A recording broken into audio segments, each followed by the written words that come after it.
Hello, everybody, and welcome to our LGBTQ Digital Roundtable tonight. We'll be beginning in just a minute. We are giving people an opportunity to log in at 7 p.m. Colorado time.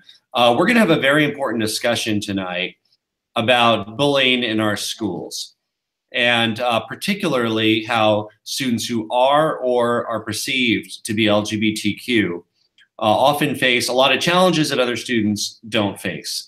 That's one of the reasons it's reflected in tragically higher suicide rates and dropout rates. We are well publicized the issue that transgender students face in districts across our country with something as simple as being able to relieve themselves. We also know the challenges that young gay and lesbian students face, particularly in areas of the country where they don't know who they can talk to as they're working on issues relating to their own identity, fearful that people in the school and the school staff might not be sympathetic or understand what they're going through, no less the bullying that they potentially face from other students. Welcome, everybody, and a big welcome to everybody who's joining our LGBTQ Digital Roundtable tonight. Every day across our state, across our country, students who are or who are perceived to be lesbian, gay, bisexual, or transgender or queer face a lot of discrimination. It can be verbal harassment, it can be physical harassment, intimidation, even acts of violence. In schools, study after study shows what we know intuitively, that the majority of LGBTQ students experience bullying.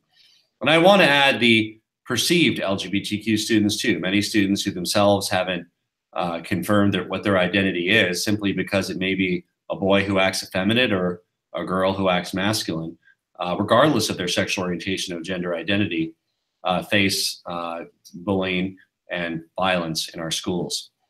We all know we're in a very important time, and I want to welcome everybody who's joining our roundtable here today. We have a president in the White House who's not helping. Throughout his time in office, he's already taken steps that undermine protections that we have in place and the rights of LGBTQ students. At the Department of Justice, Jeff Sessions, who has long been a foe of the LGBT community, made a proclamation that LGBTQ individuals are not protected by the Civil Rights Act. It's a very alarming move coming from the Attorney General, who's supposed to be the custodian for all of our civil rights. At the Department of Education, we also have bad news. The Secretary, Betsy DeVos, took a torpedo to the Office of Civil Rights, the best lever that we have to ensure that LGBTQ students are treated equally in schools, particularly in districts that don't have boards that are fully supportive of an inclusive vision of making sure that every school is safe for all kids. Most recently, the Department of Education's Office of Civil Rights announced that it will no longer pursue discrimination cases brought by transgender students. So we live in a difficult time, and frankly, these steps are intentional steps by the president and the secretary to undermine the purpose of protecting students from discrimination. I would hope that all Americans would agree that schools, our public schools, should be able to serve all children. And that means, of course, regardless of their race, their faith, their gender, and their sexual orientation and gender identity. There's also rumors that President Trump is trying to unravel LGBTQ Americans' rights through so-called executive freedom, religious freedom executive actions that would basically be a license to discriminate against anybody who doesn't meet the way that people think that you ought to live your life. In light of these attacks from the LGBTQ community, I'm really proud to be offering a bicameral, that means House and Senate, bipartisan, that means we have one Republican, piece of legislation called the Student Non-Discrimination Act, or SENDA, that I'm introducing tomorrow. What this bill would do is establish a comprehensive federal prohibition on discrimination in public schools based on actual or perceived sexual orientation or gender identity. It provides victims with a real remedy modeled after Title IX that provides students protection based on their gender. Tonight, I'm excited to be joined by a distinguished and eloquent panel of experts to share their personal experiences and their expertise, and to talk more about the importance of this legislation. We are joined by, and if you could just wave when we say who you are so that our viewers can see you. And again, I want to welcome our viewers to our LGBTQ bullying roundtable here tonight. You will have the opportunity to participate. After each of our presenters talks for 2 or 3 minutes, simply type your questions into the Facebook comment section, or if you're on YouTube watching this, you can type it into the chat area, and we should be able to get to your questions. Let us know who you'd like to direct them towards. Mara Kiesling, my good friend, is the founder and executive director of the National Center for Transgender Equality. Since 2003, she's led organizational and coalition efforts that have come a long way in helping to recognize the rights that transgender Americans have under the law. Mara is regularly quoted in news outlets. She's often on TV commenting on equality issues. She's a proud Pennsylvanian who got her bachelor's degree from Pennsylvania State University and did graduate work in American government at Harvard. Daniel Ramos from Colorado. Daniel, how are you? Is the executive director at One Colorado, which is the premier state LGBTQ organization that supports the rights of our community. Before that, he was deputy director of Safe and Inclusive Schools, which is what we're talking about today. And he has continued to work with One Colorado, help make sure that people of all ages across Colorado in the LGBTQ spectrum have the same rights as other Coloradans. I'm also proud that we have 2 students who are going to talk about their personal experiences. Emma, you want to wave, Emma? And Annabeth. Emma's a freshman in high school. She's involved with her school's gender and sexuality group called the Spectrum Alliance. She's involved in the Color Guard, in her school's marching band, and loves to draw and write. She also loves to sing in the women's choir, and she auditioned and made it into the women's select choir. Annabeth is a junior in high school. At school, she's one of the board members of Spectrum. She's also creative, loves the arts, has a job at Starbucks where she gets to interact with people, which she loves. And last year, she participated in the nationally recognized Day of Silence. And when she did that, she was harassed by her classmates. And I think she'll share that story. She didn't just take it, she brought the issue to her administrators, but didn't feel safe in her own school. And that's why she's dedicated to pushing for more support on behalf of students. Mara, would you like to begin? And I want to welcome everybody who's joining our Student Non-Discrimination Act Digital Roundtable. We'll be getting to your questions. Type them into the Facebook comments or on YouTube. Mara? Hi, good evening, Congressman. Thanks so much for having me on the call. I'm so thankful for your leadership on the Student Non-Discrimination Act, and we're so excited that it will be introduced tomorrow. This could not come too soon. You talked a little bit about what the Trump administration is doing right now. And one of the worst parts of that is the Department of Education Office of Civil Rights, which is supposed to be protecting students' civil rights, is saying they just aren't going to enforce it. Now, this afternoon, Secretary DeVos was in a House budget hearing and basically said, well, we're doing it for everybody. We're enforcing the law. And we know that she's not. And we know that her position is that transgender students and gay students aren't covered by existing federal law. But at the same time, just down the hall, Secretary of Housing and Urban Development, Ben Carson, was also in a budget hearing where he was saying he's not enforcing the law to protect LGBT people in housing, including people in homeless shelters, people who are most vulnerable. And he's not doing it because he said it's very complicated and it could infringe on other people's rights. We know that Attorney General Sessions has said that LGBT people aren't protected in employment discrimination. And we just heard, I mean, it was just such a bad day. We just heard from the head of the Office of Civil Rights at the Department of Health and Human Services that not only do they not think that LGBT people are protected from healthcare discrimination, but that they have set up a new office that is specifically there to defend healthcare providers who discriminate against people because of who they are, as long as they claim that it's for religious reasons. So an emergency room doctor could say, I'm of a certain religion, I don't think I should have to help you. It is outrageous. We're seeing it over and over again in the Trump administration, and we have to fight it. And that's why something like SENDA is so important. It will make it absolutely clear to the Department of Education that they have to protect LGBT students. Some of the most discriminated against students there are. I tell a story about Boulder, Colorado, your home. I was speaking at a PFLAG conference 10 or 12 years ago at the First Presbyterian Church right there on 15th Street. And the Mosaic Youth Choir was there, and they were singing the song, "How Could Anyone Ever Think You Were Anything Less Than Beautiful? How could anyone ever tell you you were anything less than whole?" And I actually started to cry because there were all these beautiful kids there singing this song, and I knew they meant it as a power anthem, that they were saying, "I am beautiful, I am whole." But we knew at the time that they had to be singing it because not everybody believed they were beautiful and everybody believed they were whole. And we've been moving towards that, where everybody gets it. Everybody gets that these kids are just kids who need to be protected like everybody else. And you know what? I don't think the Trump administration gets that. I don't think Secretary DeVos gets that. And we need to get SENDA passed. And I'm just so thankful for your leadership on this. Thank you, Maura. I'm glad you got to spend time in Boulder, no doubt, with my good friend Jean Hodges. Absolutely, it was Jean who got me there. Yeah. Perhaps the late Jack, her husband, who passed away a few years ago, who was also a great towering figures in many ways, godparents to so many gay, lesbian, transgender, and questioning children in the Boulder community. I'd like to go to Daniel Ramos. Daniel, we'd love to go to you, and then we'll go to our students. Yeah, well, thanks again, Congressman. It's wonderful to join you for another panel on some really important issues that are facing the LGBTQ community, not just in Colorado, but also across the country.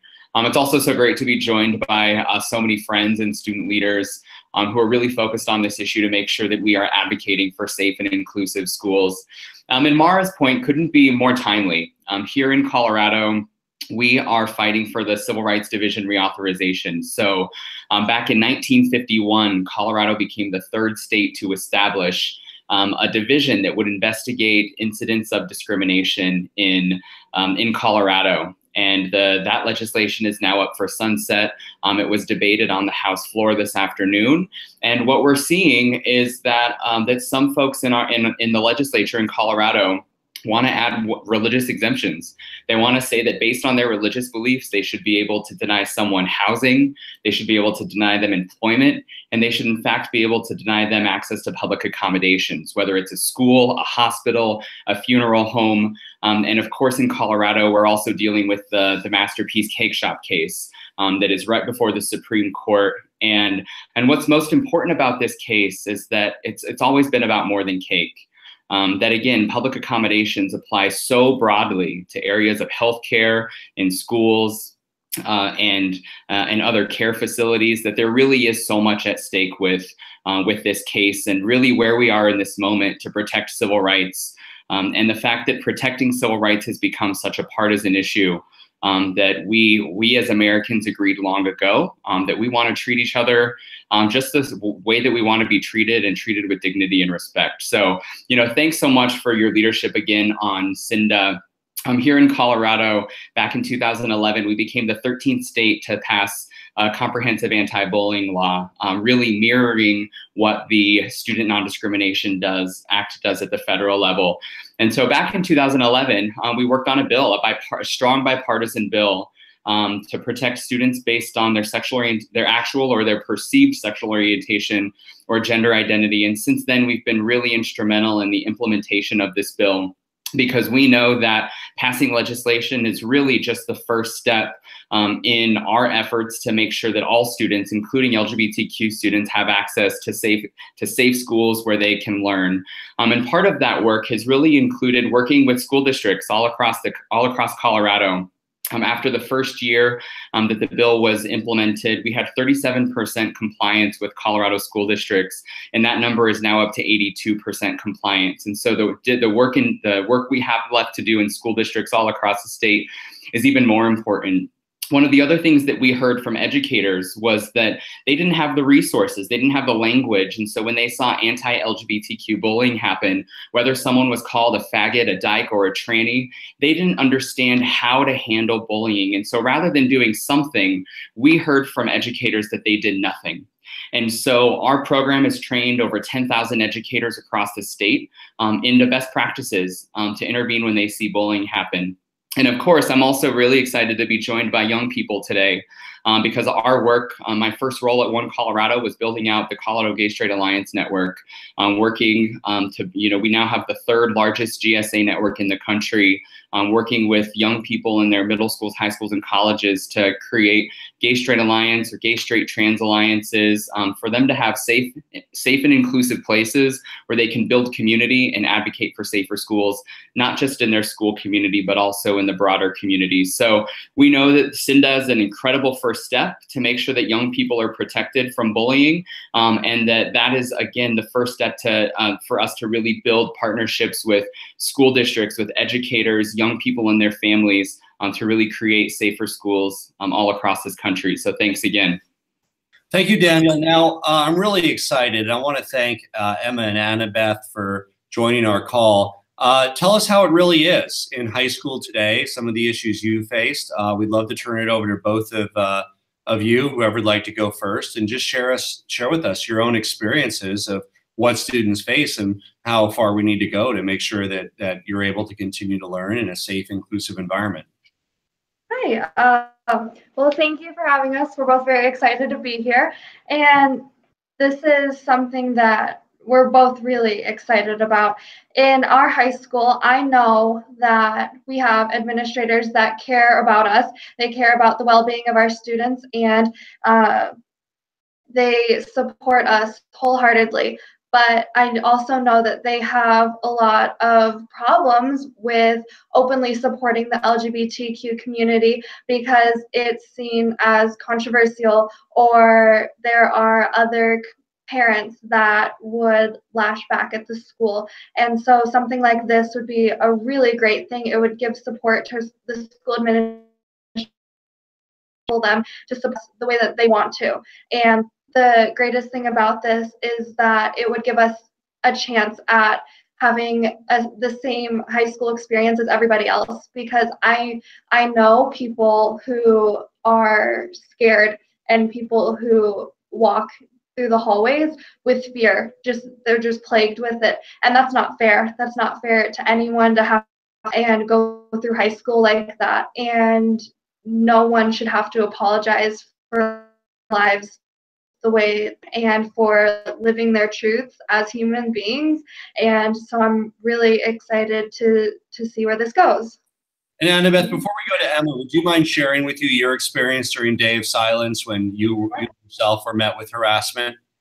Sure. Last year, it was the Day of Silence, last April, and I was very obviously participating in the event.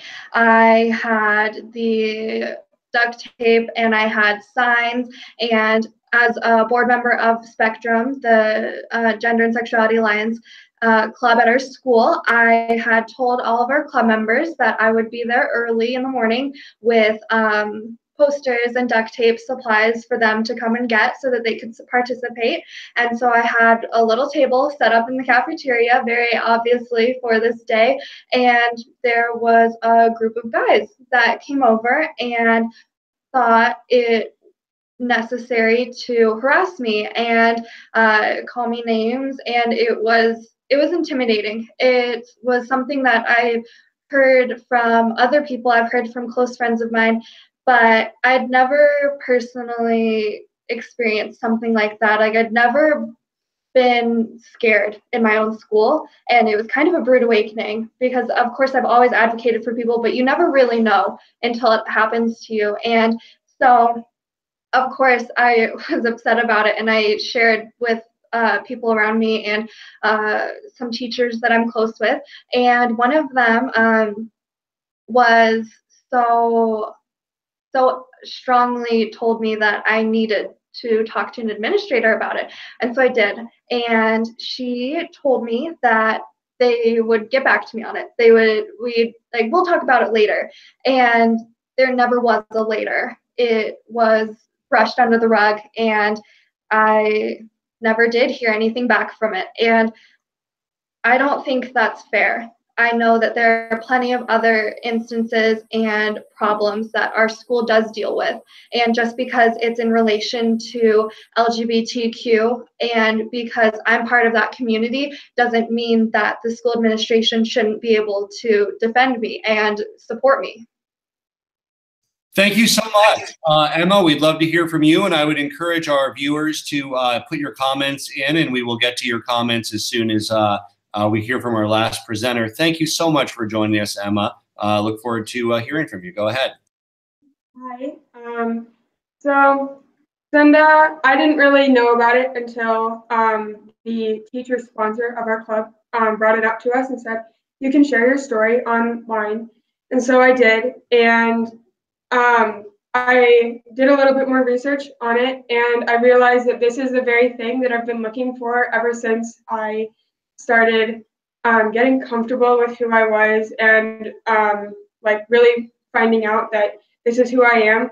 And to be able to have something like that actually start making progress and getting up to a place where it might become a reality is very good, and it's a very happy thing for me to think about. Yeah. Thank you so much, Emma. Mara, the first question is a good one for you. The question is, how does passing trans-specific legislation contribute to a safer environment versus just passing legislation to protect all students? If students are plagued with fear, how can legislation change that perception instead of just trying to teach acceptance everywhere? So I'm sure you hear this a lot, Mara. Why do we want to specifically protect the LGBTQ community as opposed to just a general statement that all discrimination is wrong? Yeah, that's a really, really great question. So for lots of reasons.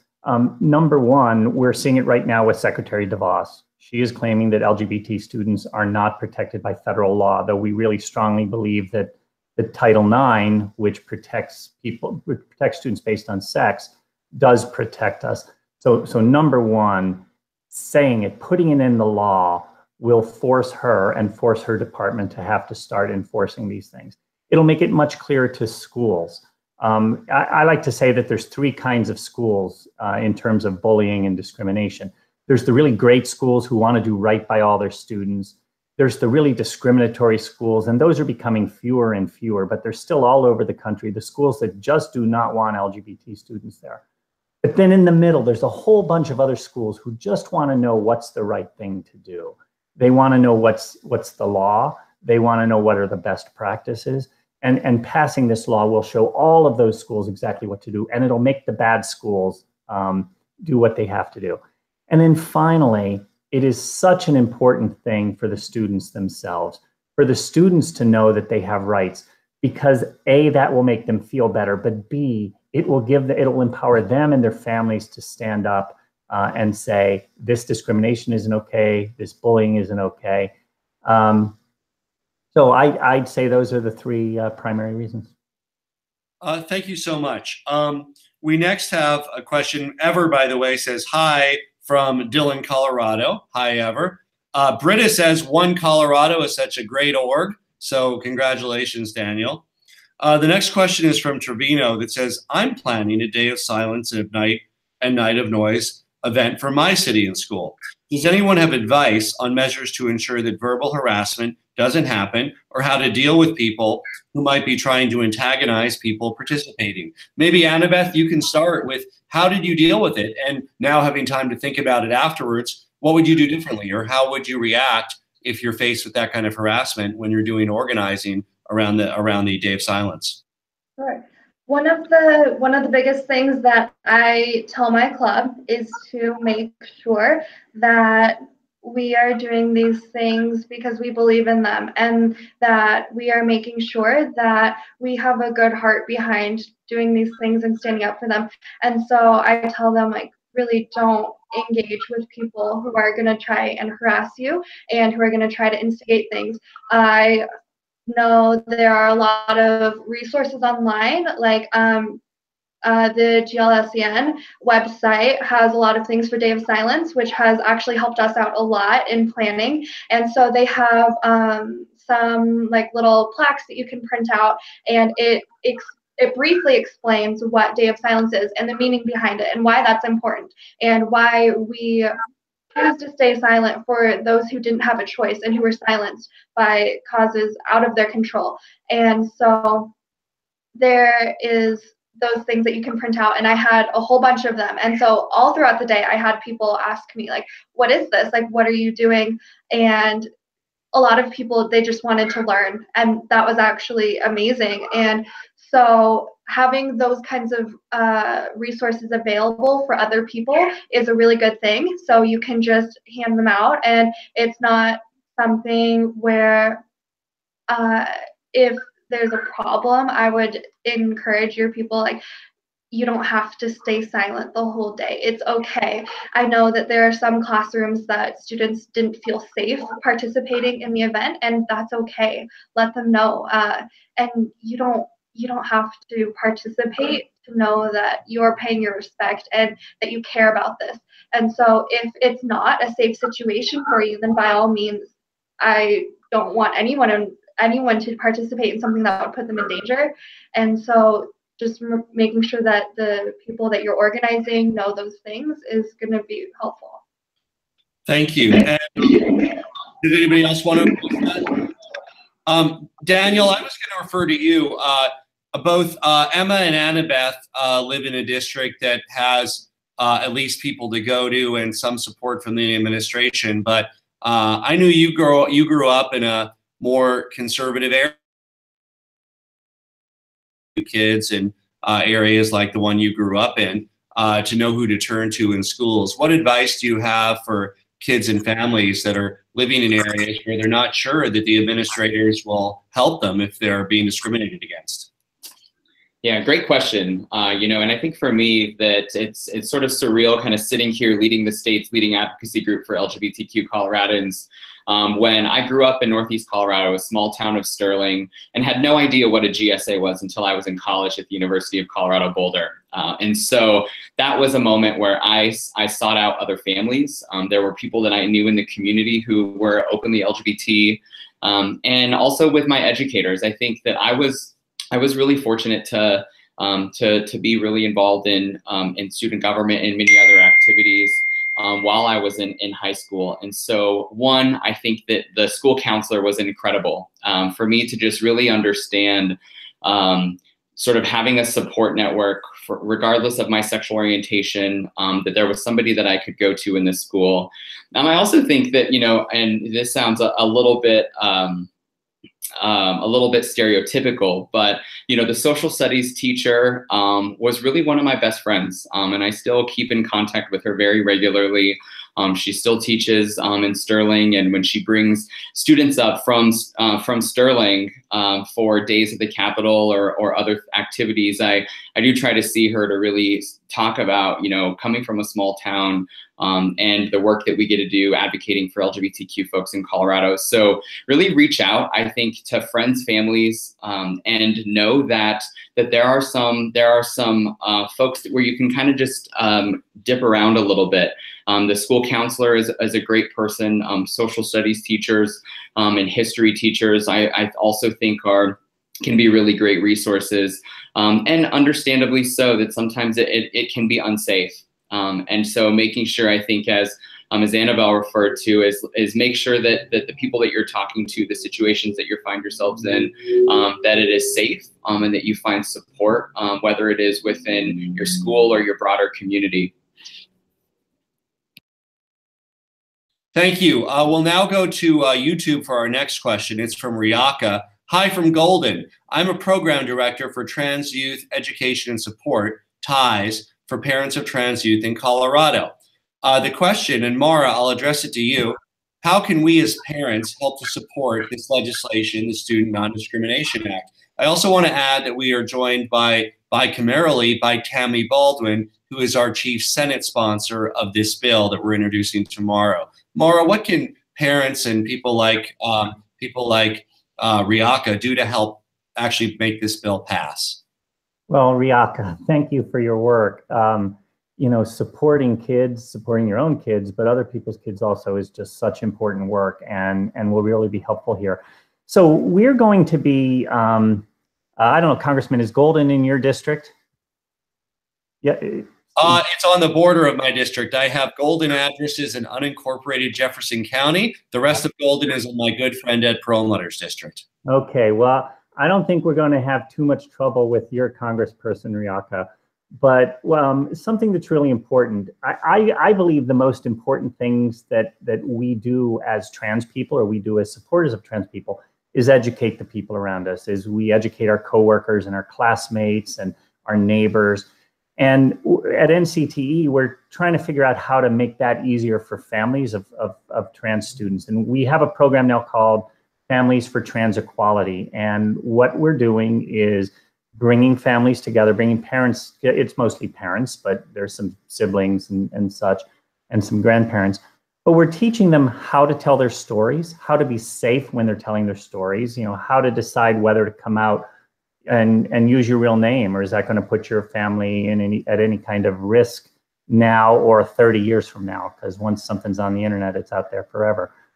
But what we're going to be doing is helping people figure out how to write op-eds to newspapers and letters to the editor, how to talk to your members of Congress, and how to package your story into maybe a video or some other way to just tell your story and get it out there. You know, Congressman Polis and other congresspeople who are going to support this bill are going to be looking for stories of discrimination and stories of people getting past discrimination and getting around discrimination, and administrators doing the right thing and some administrators doing the wrong thing. So telling your story, I think, is really important, and just protecting and supporting the kids. You know, we're seeing some great students here, you know, on the call, and there's so many students stepping up on so many issues right now. And I think those of us who are a little bit beyond school, supporting students to tell their stories, to tell their truths, and to stand up for themselves is one of the most effective things we can all do. Thank you, Mara. And if you have any questions, go ahead and put them into the Facebook comment section, or if you're watching us on YouTube, the chat area. I wanted to go back to Emma and Annabeth. You're both active in Spectrum in your school. Can you share some stories of what other kids have told you about discrimination or issues that they faced, obviously not including their names, but what issues have you heard from your fellow LGBTQ students that some of them face in being able to go to school and learn? I remember one of the first times I realized that it's actually a real thing and there are actually people who are willing to seek out and or threaten or harass LGBT students was when one of my friends came to me and said that on her way home, she was indirectly harassed because she overheard a group of boys talking about how they were giving the message that it was very, very wrong to have a boy love another boy or a girl love another girl, and they were saying very rude things. And she texted me that night, and it was a very harsh realization and dawn on reality. So. Thank you, Emma. Annabeth, do you have any other stories that people have shared with you about what they face and how they've handled it? Sure. I know personally a couple of people who have been involved in physical altercations because of their sexual orientation or even perceived sexual orientation. And the problem with that is, like, I know these people, and like one of these people was not even out yet, and it was that these other classmates took it upon themselves to approach them in the locker room, and then there was just some like pushing around and harassment. And I know tons of people who have, like Emma said, been indirectly harassed. It's kind of like people will say something around you, but so that they know that you can hear them, and they'll say something threatening or intimidating, and it's something where you question it yourself and you don't know if that's a big enough problem, or if you were actually being targeted, or all of these things, you start to question that, and you don't know whether or not it was enough for the administration to do something. And I don't think that's okay. I think that a lot of those things, the students should be confident in their school administration to share those things and to have something done about it. The next question is from Reed. Reed says, "Hi, everyone. I want to start by thanking Representative Polis for all he's done on the issue, including helping me when I was facing struggles with my administration and how they treated our GSA. He also wants to thank Daniel for welcoming him to the One Colorado team." This is Reed, to volunteer a few years ago. His question, and this is for you, Daniel, is what can states do to help move forward this progress? We've seen a lot of states step up to defend against the Trump administration, and I'm curious how that could be done with this issue as well. Daniel? Yeah, well, great. Reed, it's great to hear from you. And it was wonderful to see you a couple months back. And also just want to give a shout out to Ties, these fierce parent advocates who are doing everything to stand up for their young people. And we just had our lobby day a couple weeks ago and just saw a huge, huge showing from the Ties parents, their young people, and many of them brought their entire families, siblings and all, to be there with their young people. So hats off to you all. So I think that there are a lot of things that can be done. I think one thing that we've seen this administration do, back in February, this administration rescinded the Title IX guidance that was put in place in the Obama administration. And what the Title IX guidance is it basically was guidance clarifying for schools that transgender young people, gender nonconforming young people are in fact protected by Title IX, which prohibits discrimination based on someone's sex. And even though the Trump administration rescinded that guidance, what was most important, and I think Mara and the folks at NCTE and all across this country said that the law is still the law. And so to remind people that regardless of the rescindance of the Title IX guidance, that the law is still the law and transgender young people are still protected in schools all across this country, with the ability to use facilities and participate in activities that correspond with their gender identity. So I think the first thing is really understanding that just a tweet or a rescindance of some guidance doesn't change the law. I think the other piece is really taking an active role and talking about what they're doing to address bullying and harassment based on any characteristic, whether it's someone's religion, their race, their sexual orientation, or their gender identity. Because what we do know is that when our most vulnerable young people are protected in their schools, it really creates safer, more inclusive learning environments for all students. Thank you, Daniel. And we have a question from Jacob. And Mara, I'll give this one to you, and if anybody else wants it, that's fine. Jacob says, "I see concerns regarding people's claims to religious freedom. Obviously, we all value the ability and the right to practice our own religion, but that is used to support bigotry." And Jacob asks, what are the panel's thoughts on reducing or how you can balance the rights to practice religion with the right to prevent discrimination? And that's, I know, something we hear a lot in terms of, oh, isn't it my freedom to discriminate? And where does the freedom end of religion and your freedom to live out your life as you see fit begin? Mara, do you want to address that? Yeah, absolutely. And you're right. I think we all should be supportive of religious freedom. I don't think that's a question for you. I don't think that's a question for you. I don't think it's a question for me. It is an important freedom we have in this country. And countries that don't have it get in a lot of trouble, and it's not good. But freedom of religion should be a shield. It should be shielding people from the government and from other people attacking people's religion. It should not be used as a sword to attack other people. And that's what is being claimed here. It is people claiming that their religion tells them essentially to hate other people, to disrespect other people, to not want to work with other people or to serve other people.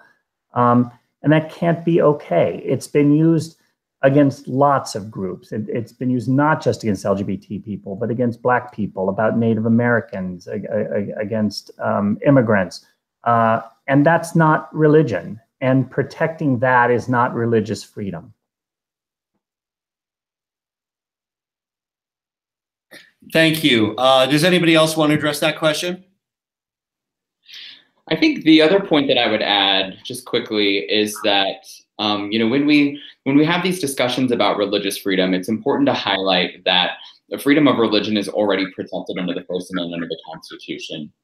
And that really when someone, you know, let's take a business, for example, opens a business, that they agree to do business with the public.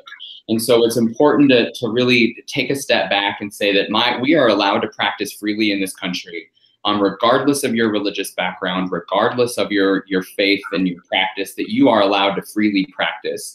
But really where that stops is when you use your religion to harm others.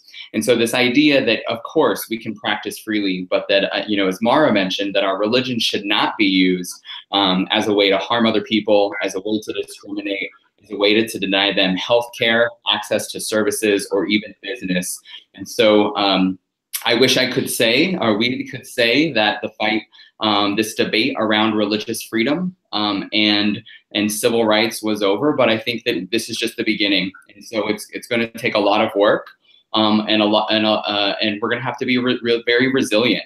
We know that our opposition is more aggressive, more well-funded than ever, to undo all of the work that we've done to advance civil rights in this country. And so it's going to take all of us working together to make sure that, one, we protect religious freedom, but we also make sure that we stand up for each other and that we can all live free from discrimination in this country.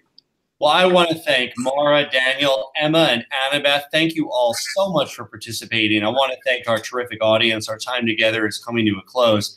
Emma and Annabeth, thank you for sharing firsthand your experiences that kids are facing with LGBT issues.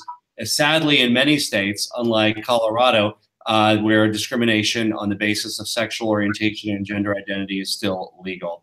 Schools are a place where students should be comfortable, safe, and able to learn. And there should be no place in our country where students can legally be bullied simply because of how they identify. The Student Non-Discrimination Act would put that into federal law. As a wrap up, I want to say a few words about what I'm continuing to do to work for full equality. I want to mention the Transgender Equality Task Force, organized by the LGBT Equality Caucus. The task force is a great example of how in Congress we can be proactive in meeting the needs of the transgender community, which is coming under fire from this president.